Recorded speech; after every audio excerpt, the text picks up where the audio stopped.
পালাইছেন helicopter নিয়ে।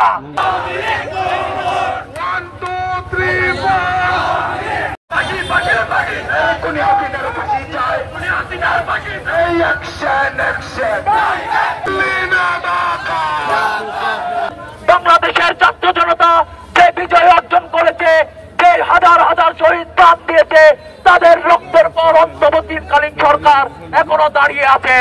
আপনাদের কাজ আপনারা সঠিকভাবে পালন করুন। যদি পালন করতে না পারেন তাহলে আপনাদের চেয়ার ছেড়ে দিন। আমি পরিষ্কার ভাবে ঘোষণা করছি, আমরা বড় বড় লম্বা লম্বা 50 বছর 20 বছর দীর্ঘমেয়াদী প্রকল্প চাই না। আমরা সর্বপ্রথম আওয়ামী লীগের বিচার এই বাংলার জমিনে চাই।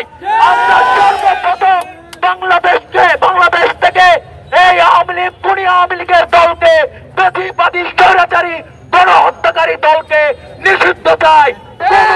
যদি কিন্তু তারা বাংলাদেশ থেকে আওয়ামী লীগকে নিষিদ্ধ করতে হবে, এটাই জনতার দাবি, এটাই বাংলাদেশের আপামর ছাত্র জনতার দাবি। আওয়ামী লীগের নেত্রী শেখ হাসিনা ভারতের গোলামি করতে করতে এক পর্যায়ে কাবিন নামাহীন চায়ের দোকানদার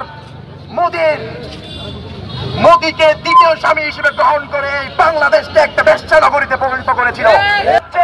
যারা যারা বলে আওয়ামী লীগকে নিষিদ্ধ করার পিছনে জাতীয় নাগরিক পার্টি ছাত্র জনতার উদ্দেশ্য হচ্ছে তারা যদি আসে তাহলে আমাদের পিঠের ছাল থাকবে না। এটা কি আপনাদের কাছে চোখ মনে হয়? 17 বছর ধরে আপনারা ক্ষমতায় ছিলেন, এর মধ্যে আমরা নিরস্ত্র এবং কোন শক্তি ছাড়া আপনাদেরকে এই দেশ থেকে বিতাড়িত করেছি।